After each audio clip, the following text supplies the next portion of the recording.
जब कोर्ट ने डिसाइड किया कि जब बाबरी मस्जिद नहीं रही, इसकी खुदाई कराएंगे, सुबह 9 से शाम के 5 तक खुदाई होगी, आर्कियोलॉजिकल सर्वे ऑफ इंडिया खुदाई करेगा, 2/3 मजदूर हिंदू होंगे, 1/3 मुस्लिम होंगे, और 2-3 एडीजे बैठेंगे, 2 हिंदू होंगे, 1 मुस्लिम होंगे सुपरवाइज करने, और वकील लोग चाहे कर सकते हैं। तो हिंदू भी परेशान, मुस्लिम भी परेशान, क्या निकलेगा?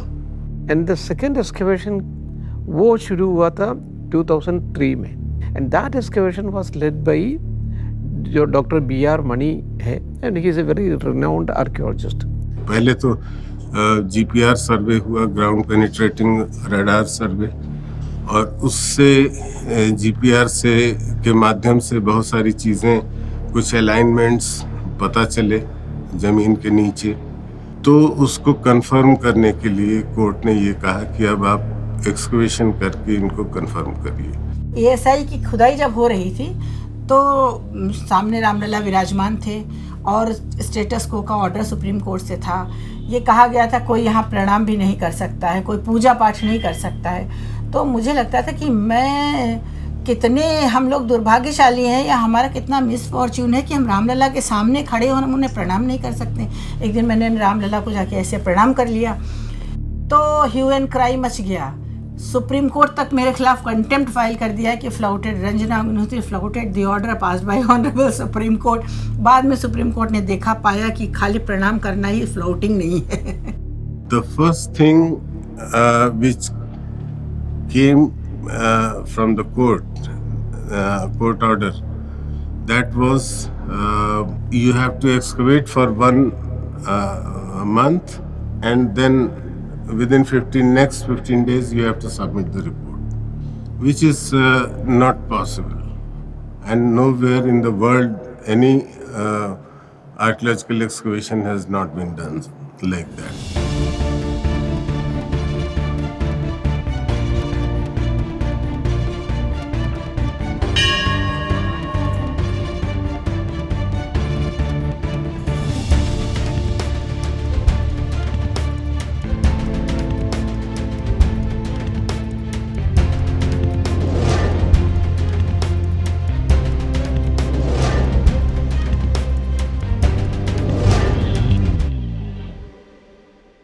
आर्कियोलॉजिकल सर्वे ऑफ इंडिया जो एक्सकवेशन करता है टिल लास्ट वो एक्सकवेशन करते हैं, और एक्सकवेशन करने में जब तक उनको मूल जमीन न मिल जाए तब तक वो करते रहते हैं। The limit was already set by Honorable High Court that you have to excavate the area 2.77 acres of land, excluding 10 feet in all directions from where Ramlala is seated. So it was in the beginning itself set by the court, and we followed that. और archaeological survey of India से ये भी तय हुआ कि underneath of the disputed structure there were 3 walls। वो walls different type की थी। एक तो बहुत बड़ी वॉल मिली थी हम लोगों को, जो फाउंडेशन था मॉस्क का, उसके नीचे एक्चुअली जो मॉस्क की नॉर्थ साउथ ओरिएंटेड वॉल थी वो 27 मीटर की थी, लेकिन जो निचली वॉल थी वो करीब 60 मीटर की थी। अब उस रिपोर्ट में खास चीज़ ये है, मस्जिद के नीचे एक बिल्डिंग का फाउंडेशन मिला है, वो ईदगाह का था, उसमें निशेज़ हैं, उनका गवाहान तस्लीम किया कि हाँ ये मस्जिद, ईदगाह भी मस्जिद होती है, ये मस्जिद की इमारत है। तो जिसके फाउंडेशन में ईदगाह की इमारत मिले। उसके बाद एक क्वेश्चन हुआ कि ये मॉस्क की फाउंडेशन वॉल हो सकती है, लेकिन फाउंडेशन में कभी प्लास्टर वर्क नहीं होता है, तो वो प्लास्टर वर्क के एविडेंस भी हमें वहाँ मिले, तो वो हमने उनको बताया कि कोर्ट को, और साथ साथ ये भी बताया कि उसके नीचे एक और सर्कुलर श्राइन है जिसकी प्रणाल या वाटर शूट नॉर्थ साइड में है, और पानी निकलने का वही रास्ता है, जो कि वराहमिहिर की बृहत संहिता और दूसरे जो शिल्प के ग्रंथ हैं उन सब में नॉर्थ साइड में प्रणाल होने का उल्लेख मिलता है। What is a pranala? प्रणाला वो रहते, डेली आपको अभिषेक करना पड़ता है। जो भी मूर्ति है, शिव मूर्ति है शिव मूर्ति, विष्णु है तो विष्णु, उसको अभिषेक कीजिए। उसको जो ना मगर प्रणाला कहते हैं। मगर प्रणाला मीन्स मगर, that is a symbolic representation of river Ganga. Actually वहाँ 50 पिलर बेसिस हम लोगों ने एक्सपोज किए थे, लेकिन इन पिलर बेसिस की संख्या ज़्यादा है और एक्चुअल जो टेम्पल में पिलर बेसिस थे वो 17 के 5 पंक्तियों में थे। तो 85 पिलर बेसिस उसके हॉल में थे। जो अर्लियर स्ट्रक्चर था जिसकी डेट करीब 11th से 12th सेंचुरी रखी जाती है, लेट 11th और अर्ली 12th, और उसमें चूंकि हमें रिस्ट्रिक्शन था कुछ एक्सकवेशन के लिए, तो वहाँ हमने एक्सकवेशन नहीं किया था, लेकिन सेंट्रल पॉइंट हमको मिल गया था उस स्ट्रक्चर का, और उस सेंट्रल पॉइंट के सामने कोई भी पिलर बेस नहीं था। यानी 85 में से एक कम कर दें तो 84, तो 84 पिलर्स का एक बहुत बड़ा महामंडप वहाँ मौजूद था। And if you consider Ayodhya Mahatmya and other literary works, there also it is mentioned that the temple which existed in Ayodhya was of 84 pillars. वहाँ 7वीं शताब्दी से मंदिर निकल गया, ठीक रामलला के नीचे में। और इन वामपंथियों ने कितना हल्ला किया था कि झूठा है, फरेब है, क्या क्या नहीं कहा था, लेकिन ईश्वर अपनी सच्चाई सामने रख देता है। देन 263 आइडल से जो मिट्टी का बनाया हुआ वो पूरे की पूरा मिल गया, ऑल एसोसिएटेड विथ टेम्पल्स, एक भी वहाँ मस्जिद से एसोसिएटेड नहीं था।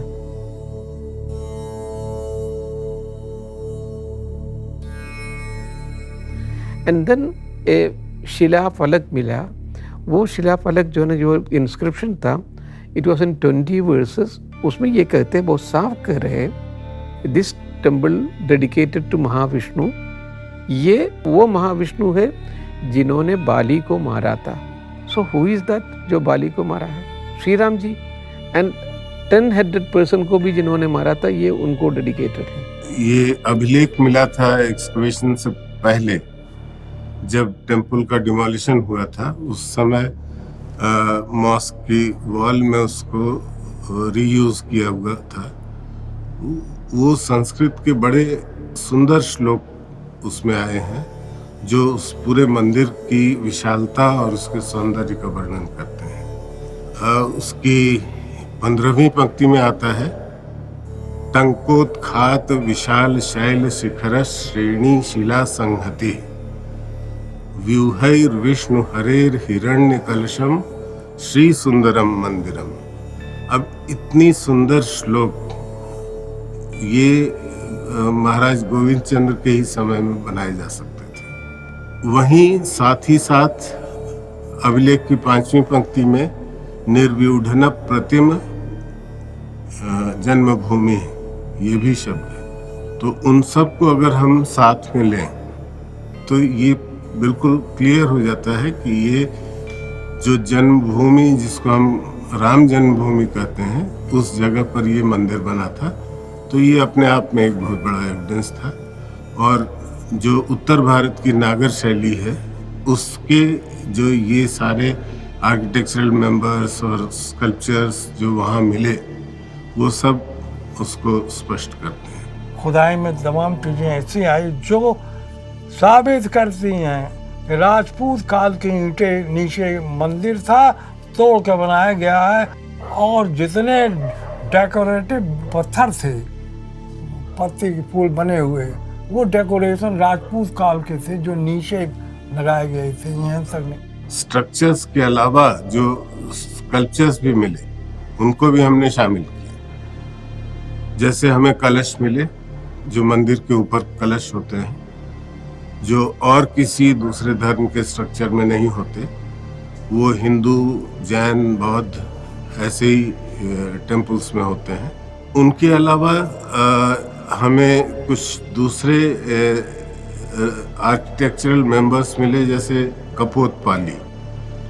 मंदिरों पे आपने देखा होगा कि एक सीरीज बनी रहती है जिसके ऊपर छोटे छोटे आर्चेस होते हैं और कपोतपाली इसलिए उसको कहा जाता है कि चिड़िया आकर के उसके ऊपर बैठा करती हैं। तो उसके एविडेंस हमें मिले। जितना भी राम जन्मभूमि से संबंधित फोटोएं थी, जब जब खुदाई होती थी तस्वीरें मैं खींचता था, क्योंकि तमाम ऐसी ऐतिहासिक मूर्तियां और तमाम ऐसे मंदिर के अवशेष निकले थे जिसे मैंने कैमरे में कैद किया था। और ऐसा सौभाग्य मिला कि राम मंदिर के मुकदमे में वो सारे फोटोग्राफ मेरे दाखिल किए गए। खुदाई के बीच में जो सब बड़ी इंटरेस्टिंग बात ये है कि हड्डियाँ निकली, एक्सकवेशन होगा, बोन्स निकली, स्केलेटन निकला एक। तो मुस्लिम पक्ष ने कोर्ट में दावा किया जो बोन्स निकली हैं ये इसमें कट मार्क्स लगे हैं। इसका मतलब यहाँ मुस्लिम आबादी थी जो मांस खाते थे। 2-3 विटनेसेस आए थे मुस्लिम साइड्स के, वो अपने आप को कहते थे कि ये सब बोन्स के जो हैं एक्सपर्ट हैं। मेरे यहाँ एक बहुत पुरानी ऊँट की हड्डी रखी हुई थी, वो आज भी रखी हुई है। कोर्ट आई, कोर्ट चीफ जस्टिस रफ़त आलम, जस्टिस भंवर सिंह, जस्टिस खेमकरन की बेंच थी और जाके उस दिन मुझे ही जिरह करानी थी, मैंने आगे टेबल पर रख दी। कोर्ट आई, कोर्ट ने देखा what is this, what is this, what is this. हमने कहा milord I have to ask some questions. Court ने कहा ओके ऑल राइट। बाद में उस हड्डी को मैंने कहा ये बताइए मंडल साहब, आप अपने आप को बोन्स के एक्सपर्ट कह रहे हैं, ये हड्डी किसकी है? मैंने कहा कि मैं आपको ऑप्शन दे रही हूँ, कुत्ते की है कि भेड़िए की है कि मेमना की है कि बकरे की है कि आदमी की है। कोर्ट इसमें बड़े लाइट मूड में आ गई। जस्टिस रफ़त आलम ने कहा, मुझे आज भी याद है, उन्होंने कहा भाई रंजना जी अभी कुत्ता बकरा मेमना ये सब बाहर छोड़ दीजिए। उसके बाद उनका हाँ क्वेश्चन पूछिए। तो उस हड्डी को देखने के बाद वो इस कंक्लूजन पे नहीं पहुंच पाए कि वो बोन थी, कुत्ते की थी कि बकरे की थी कि मेमने की थी कि लकड़ी थी। जो बोन्स निकली हैं उसका एग्जामिनेशन करवाया गया कोर्ट के अंदर। जब एग्जामिनेशन हुआ तो कोर्ट ने पाया ये ब्रोकन बोन्स हैं या समय के साथ इनका क्षरण हो चुका है। तो ये थ्योरी उनकी फेल हो गई और उनके जो विटनेस एक आए थे उसको कोर्ट ने डिमोलिश कर दिया कि ये अपने आप को कह तो रहे हैं बोन्स के एक्सपर्ट, लेकिन इन्हें बोन्स के स्टडी के बारे में आता कुछ नहीं है। So from 12th of March till the beginning of August, we excavated the site. High court को जो हम लोगों ने रिपोर्ट सबमिट की उसमें 2 वॉल्यूम में हम लोगों ने सबमिट की थी। उसका फर्स्ट वॉल्यूम जो था वो टेक्स्ट था और सेकंड वॉल्यूम प्लेट्स थी जिसमें कलर फोटोग्राफ्स थी। रिपोर्ट में उन्होंने लिखा कि ये तो नहीं लिखा कि भगवान का मंदिर है, उन्होंने कहा हिंदू रिलीजियस स्ट्रक्चर मौजूद मिला और ये जो नॉर्थ इंडिया में होता है उस तरह का मिला है।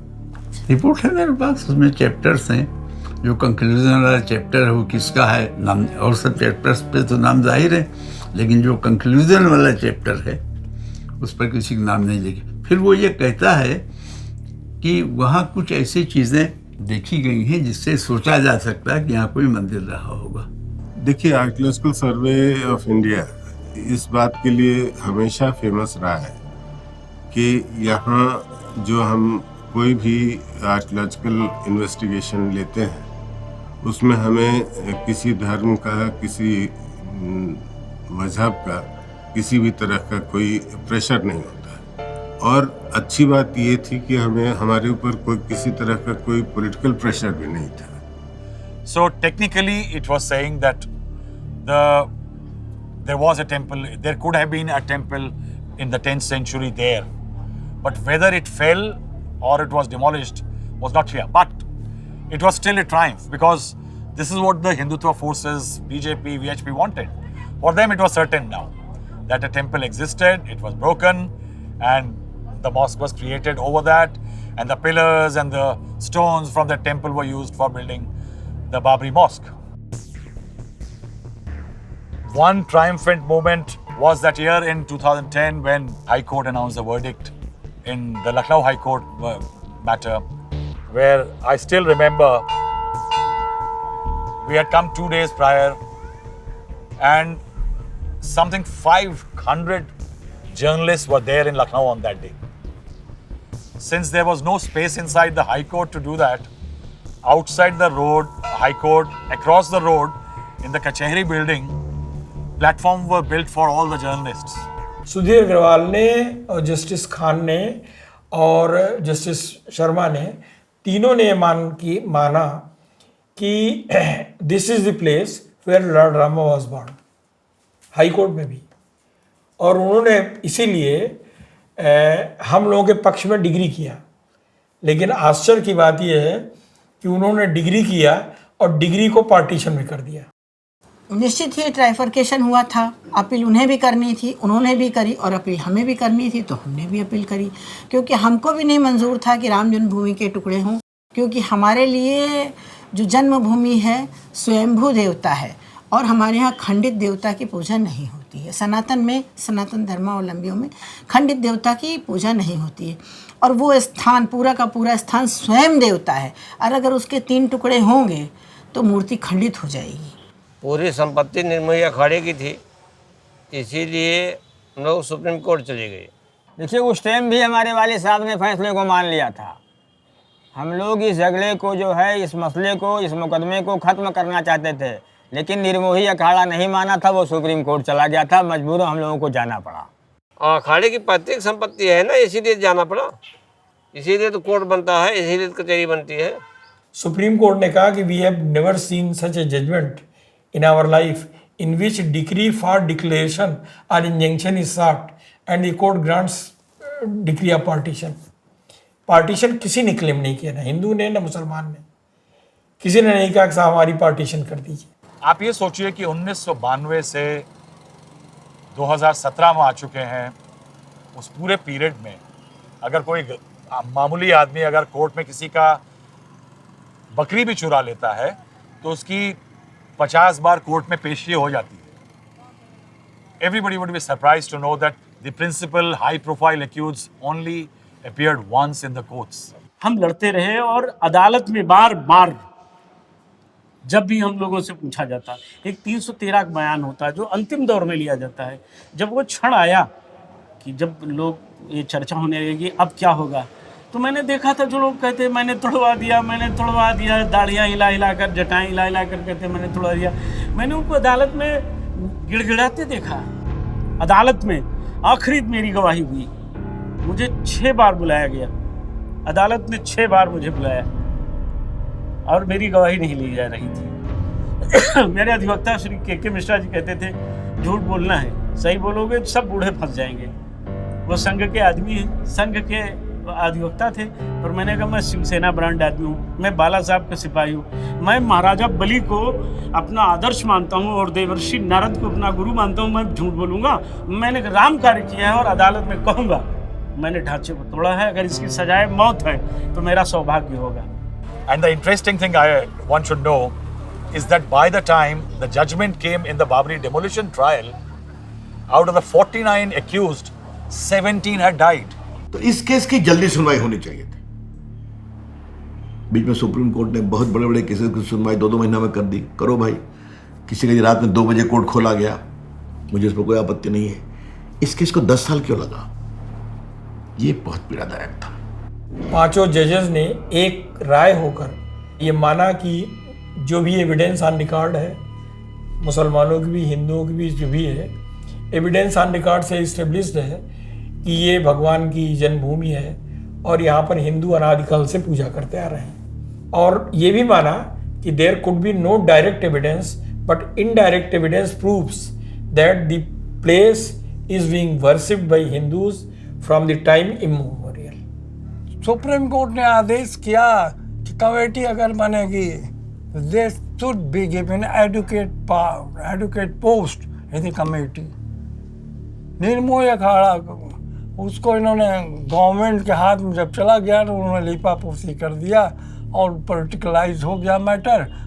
जो पार्टी थे उनको भी उन्होंने कमेटी का अध्यक्ष बना दिया और मेंबर बना दिया, जिस पार्टी को केवल निर्मोही अखाड़ा को बनाने का निर्देश दिया था सुप्रीम कोर्ट ने। It took 28 years of a legal battle in which it was finally declared by the courts that nobody demolished Babri Mosque. Nobody conspired against Babri Mosque. किसी बड़े नेता का कोई रोल था ही नहीं, सब बरी हो गए। Everybody was acquitted. So who demolished Mr. S.K. Yadav, the judge, said something very interesting, acquitting everybody, that it was the job of anti-social elements. We were stunned in the court to listen to that. Nobody can think that the decision will go against the Muslim. जब ये फैसला हुआ है तो लोगों ने कहा कि मुसलमान अपने को ठगा हुआ महसूस करते हैं और संसार का विश्वास जो है वो जुडिशरी से खत्म हो गया है। इस हिस्से को लेकर के एक बहुसंख्यक समुदाय को दे दिया जाता है, आपको इसके बदले 5 एकड़ कहीं 67 एकड़ लैंड में या अयोध्या की प्रोमिनेंट प्लेस पर दे दिया जाता है। और जो सुप्रीम कोर्ट से निर्णय आ गया कि हाँ पूरी जमीन 67 एकड़ रामलला को दे दिया गया, तो रामलला तो सबके हैं ही, उसमें निर्मोही अखाड़ा भी आ गया, पूरे अयोध्या के संत मान सब लोग हैं, पूरे विश्व के सब लोग मनुष्य आ गए, उसमें हम लोग संतुष्ट हो गए। माननीय सुप्रीम कोर्ट से कोई भी अलग नहीं है और कोई ऊपर नहीं है, तो माननीय सुप्रीम कोर्ट का जब डायरेक्शन आ गया और मोहर लग गया तो उस पर उसको सभी लोगों ने स्वीकार किया। मुस्लिम भाइयों को भी माननीय सुप्रीम कोर्ट के द्वारा ही डायरेक्शन दिया गया उत्तर प्रदेश सरकार को कि इनको भी कहीं अन्यत्र दे दिया जाए। 5 एकड़ जमीन को उठा करके यहाँ से 25 किलोमीटर दूर रौनाही में दे दिया गया। पहली बात तो हमको अगर जगह दिया गया तो किसान की ज़मीन दी गई, वो भी लफड़े की दी गई, वहाँ कब्जा लेने जाओ तो लाठी लेके खड़ा होता है वो, अगर दे तो साफ़ सुथरी ज़मीन दे और शहर के अंदर दे। एक गांव में ले जाके बसा दिए हमको, हम गांव में रहने वाले शहर के और जाके गांव में बस पाएंगे? और फैजाबाद शहर छोड़ के घर हमारे तो फैजाबाद में, तो हमको फैजाबाद ही में दिया जाए, अयोध्या में अयोध्या में दिया जाए। ये कहीं हम देहात में दिया, हम देहात में जाके क्या करेंगे? इतनी लागत लगा के मकान बना के वहाँ रह पाएंगे हम, या मस्जिद बना के वहाँ जाके नमाज पढ़ पाएंगे? आज हमारे घर के बगल में मस्जिद, वहाँ तो हम जा ही नहीं पाते और वहाँ जा पाएंगे इतनी दूर? That is as bad as anything. Supreme Court says that Muslims will be allowed to build a mosque in the main place of Ayodhya itself, and 5 acre land shall be allotted to them. अब वो 20 kilometre दूर रौनाई में लाट हो गई, लेकिन हमारे board के chairman साहब ने उसे एक्सेप्ट भी कर लिया है, हम लोग तो एक्सेप्ट नहीं करते। कोर्ट ने कहा it was not pre plan, means 1980s से चल रहा बाबरी का राम जन्मभूमि आंदोलन का movement, nobody planned it. Shilanyas was not part of the plan. Planting a Bhagwa Jhanda for few days before Shilanyas was not the plan. Getting people with construction material and ropes and other was not planning. So he said it was not a pre-plan. And since there was no pre-plan, there was no conspiracy. So in that what happened, that the eventual outcome was the Babri Mosque, for which Hindu activists, VHP, BJP and others were fighting, was demolished by none of the leaders. It was anti-socials who demolished the Babri Mosque. Now you can well imagine, you tell anybody on the street, a Hindu, the Babas who are sitting all around us, ask them who demolished the Babri Mosque. They will not say anti-social elements. None of them will say it. They will say कि हम लोगों ने, हिंदुओं ने गिराई. और they will take the name of the leaders also. Supreme court के निर्णय के 3 विषयों को हमेशा याद रखिए. And it is one of the greatest judgments in the judicial history of India. पहला, मुस्लिम पक्ष ऐसा कोई सबूत नहीं दे पाया कि बाबरी मस्जिद तथाकथित बनने के बाद उन्हीं का एकमात्र कब्जा था इस पर. नंबर 2, बाबरी मॉस्क बनने के बाद भी गवाहों की गवाही से स्पष्ट होता है कि हिंदुओं का यह विश्वास कभी नहीं डोला कि प्रभु राम का जन्म स्थान है और वहां जाकर सर झुकाते थे. और तीसरा, आर्कियोलॉजिकल सर्वे ऑफ इंडिया की खुदाई से स्पष्ट है कि एक मंदिर के रूइंस पर यह मस्जिद बनाई गई थी. तो ये तो हमारा केस था ना. दुनिया में इस तरह के विवाद इतने लंबे समय तक चलने वाले शायद ही कुछ हों. 500 साल तक विवाद कोई चलता रहे, ये बहुत बड़ी बात है. और उस 500 साल में इतना आपसी हिंसा हुई है, इसकी कल्पना नहीं कर सकते. देखिए, ये मसला बहुत पुराना रहा, 70 साल का मसला रहा जो है. तो उसमें आना ही था। तो हम भी जो है कोर्ट के ऊपर विश्वास करते थे कि जो भी कोर्ट करेगा उसको हम मान लेंगे, कोई विवाद न हो, हिंदू मुसलमानों में कोई फीलिंग न हो, क्योंकि जब जो हिंदू मुसलमानों की एक लड़ाई जो नहीं होती है तो देश कमज़ोर होता है। हम लोग के मुकदमे अपनी जगह पे हैं, क्योंकि हम लोग के रिश्ते एक थाली में खाने पीने हैं, दिली रिश्ते हैं, दिली संबंध है। जिस तरह से हाशिम अंसारी साहब का और रामचंद्र परमहंस साहब का था, एक दूसरे प्रतिद्वंद तो मुकदमे में थे, लेकिन यहाँ से जब जाते थे तो एक रिक्शे पे बैठ करके कोर्ट जाते थे, वहाँ जाके अलग अलग हो जाते थे।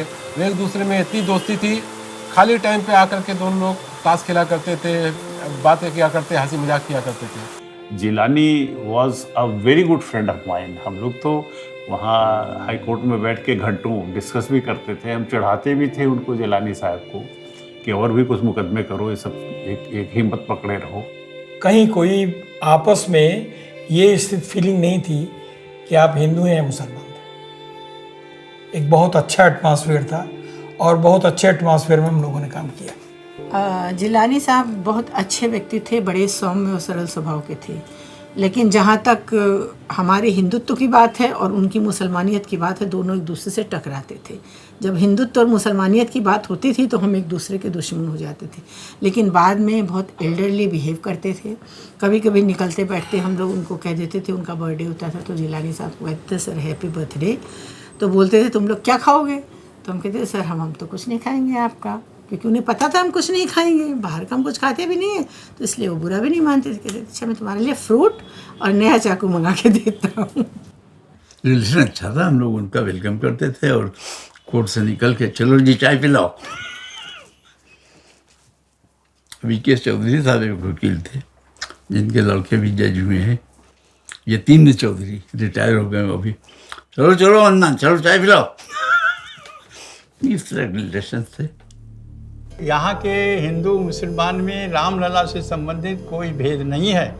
विवाद जो है वो कोर्ट में था, चाहे वो दीपावली उत्सव हो, चाहे होली उत्सव हो, चाहे जितने भी उत्सव हो। यहाँ के जो पक्षकार थे हाशिम अंसारी वो आते थे, उसके बाद उनके जो लड़के हैं इकबाल अंसारी वो भी आते हैं यहाँ पर हमारे यहाँ, हम भी उनके यहाँ जाते हैं। तो यहाँ का जो भाईचारे का संबंध है हिंदू मुसलमान में, उसमें कोई भी भेदभाव नहीं है। अयोध्या में 5000 मंदिर है, कब्रस्तान है, मस्जिद है, सारी चीज़ें हैं। अयोध्या में कोई हिंदू मुसलमानों का फीलिंग नहीं, ना मंदिरों में आने जाने से किसी का मुसलमानों को कोई विरोध भी नहीं हिंदुओं का। हम लोग हमेशा मंदिरों में आते जाते रहे, आज भी आते जाते हैं, भंडारे में हम लोग जाते हैं, जब भी कोई ज़रूरत पड़ती है हम लोग बुलाए भी जाते हैं, हम उनको बुलाते हैं, वो हमारे यहाँ आते हैं। तो हिंदू मुसलमानों का यहाँ झगड़ा अयोध्या में कभी नहीं रहा, क्योंकि एक दूसरे में कभी कोई टेंशन नहीं थी, आज भी नहीं है। यहाँ तो हिंदू मुसलमान सिख ईसाई क्रिश्चियन बौद्ध सब एक साथ इस महानगर में सभी लोग रहते हैं और सभी सौहार्दता पूर्ण रहते हैं। ऐसे भी मुस्लिम टेलर हैं जो रामलला जी की पोशाक वस्त्र सीते हैं, पोशाक सीते हैं, श्रृंगार के सामग्री रखते हैं, वो भी भगवान तक पहुंचता है और उनसे श्रृंगार होता है। तो कहाँ वैमनस्यताएं रह गई। तो आपने देखा होगा कि हनुमानगढ़ी से लेकर के रास्ते तक, राम मंदिर तक बहुत सारी दुकानें हैं जो कि श्रृंगार का, पूजा का सामग्री बेचती हैं। नहीं बिकता था सामान, लोग रोते थे। भगवान राम की जो रामलला के जो वेशभूषा है वो यहाँ के मुसलमान बनाते थे, उनको भी रोटी बंद हो गई थी। जो यहाँ के 4-5 हजार मठ हैं, उनकी जो खड़ाऊं पहनते हैं साधु संत और वैरागी, वो मुसलमान बनाते हैं यहाँ पे, उनकी भी रोटी खत्म हो गई थी। वो कारीगर हैं, वो मेहनत मजदूरी चाहिए उनको, जाहिर सी बात है कोई भी काम करना पड़े। काश मैं यहाँ दरगाह बैठा हूँ, आज मुझे मजदूरी नहीं मिलेगी यहाँ पे, अगर मुझे राम मंदिर में बैठाना जाएगा तो हम भी वहाँ बैठेंगे, जाके ड्यूटी देंगे, मेहनत करेंगे, हमको पैसा चाहिए। बात ये है और क्या। ये जो 1992 में हुआ या शिलान्यास हुआ था, या जो कानूनी लड़ाई लड़ी गई और जो मंदिर निर्माण हो रहा है, ये आप समझ लीजिए कि ये इतने बड़े अध्याय हैं इतिहास के, जिसके बिना इस आधुनिक भारत का इतिहास ये नहीं लिखा जा सकता है। स्वतंत्रता के बाद के इतिहास को इसके बिना नहीं होते। और मैं सब आपको ताजुब होगा कि ये एक ऐसा मुद्दा है जिसने तमाम सरकारों का भविष्य पलट दिया, तमाम सरकारों को बनाया और बिगाड़ा। मुल्क आज़ाद होने के बाद भी इंडिया एक डेमोक्रेटिक कंट्री रहा और सबके ओपिनियन से काम होता था, लेकिन अब इंडिया डेमोक्रेटिक कंट्री नहीं रहा है। मैं हंसी मजाक में कहता था कि ये पूरा का पूरा अयोध्या डिस्प्यूट जो है वो वकीलों के लिए और सबके लिए कामधेनु गाय है। कामधेनु गाय का मतलब ये कि कामधेनु गाय एक प्रकार की गाय होती थी जिसके जहाँ भी बॉडी में हाथ लगाओ थन निकल जाता था, दूध धोने लगते थे लोग, तो हर आदमी दूध धोता था उसमें। हर आदमी को मज़ा था, जजेस को मज़ा था, उन्होंने बड़ा अच्छा एंजॉय किया, वकीलों को मज़ा था, क्लाइंट्स को मज़ा था कि कांग्रेस पार्टी ने अयोध्या डिमोलिशन को लेकर के 4 स्टेट गवर्नमेंट को डिसॉल्व कर दिया, उत्तर प्रदेश, हिमाचल, मध्य प्रदेश और राजस्थान। तो वो अपनी पॉलिटिक्स खेल रही थी।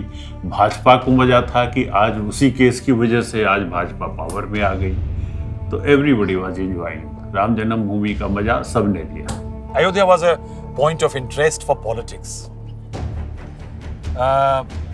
Everybody loved Ayodhya, barring of what was happening, barring the people of Ayodhya. अगर आप यहाँ पे उस टाइम पे लोगों से आके पूछिए कि आपको राम मंदिर चाहिए तो कहेंगे हाँ।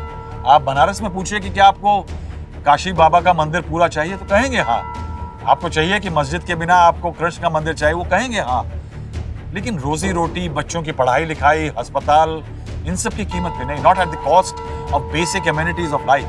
Ayodhya had lost that. Ayodhya में जो कुछ हो रहा है वो अयोध्या के मन का नहीं है। हम लोग चाह रहे थे जो कार्य सेवक शहीद हो गए, बलिदान हुए, जिन्होंने प्राण गंवाए, जिनका परिवार दंश झेल रहा है, वो 5-4 लोग अयोध्या के जो थे उनके नाम के चौराहे होने चाहिए था।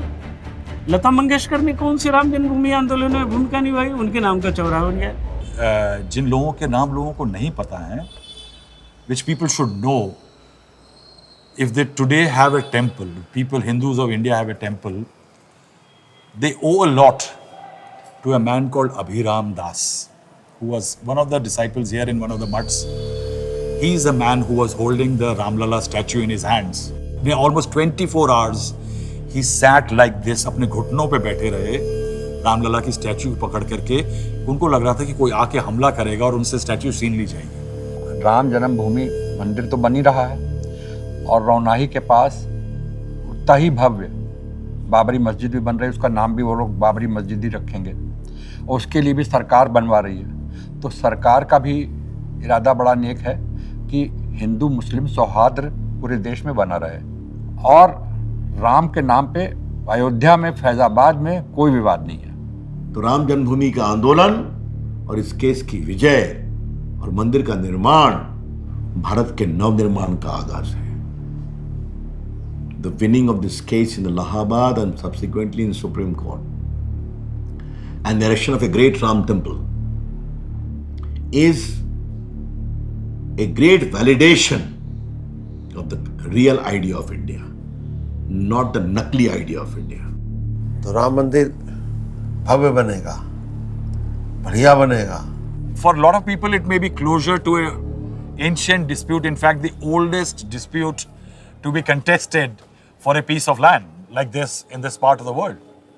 But have the forces who were behind the Ram temple agitation, which brought this perception of closure, will they end? Will the battle stop? Will pragmatism continue over compassion? Will Ayodhya, will Banaras and the Gyanvapi Mosque and the Kashi Vishwanath Baba temple, their coexistence for hundreds of years, be forgotten? Will Krishna Janmabhoomi and the mosque next to it, will that be forgotten? Will the battlegrounds and the armies shift from Ayodhya to Banaras and Krishna Janmabhoomi? I can see the generals are already doing that. So, for lot many people, it might be closure, but usually it has been seen that armies never cap their guns. They keep fighting. Ram का मंदिर बनाने में हरिजन, गिरिजन, आदिवासी सारे लोगों का योगदान है।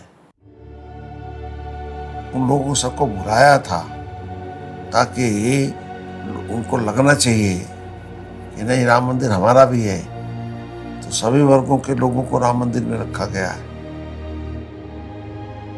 वो जो मंदिर बन रहा है वो भारत की प्राचीन परंपराओं के अनुसार मंदिर बन रहा है। उत्तर भारत के तो सारे मंदिर मुगलों ने और विशेष रूप से औरंगजेब ने ध्वस्त कर दिए, क्या काशी, क्या मथुरा, क्या वृंदावन।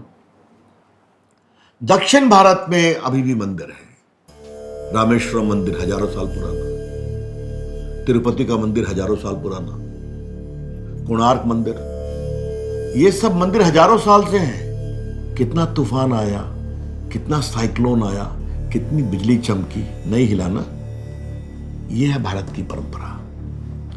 राम जन्मभूमि मंदिर उसी कल्पना और उसी कृत्य के साथ बन रहा है, जो पुराना सिस्टम है, जो हजारों साल चलेगा। तो बहुत गौरव और गर्व की बात है।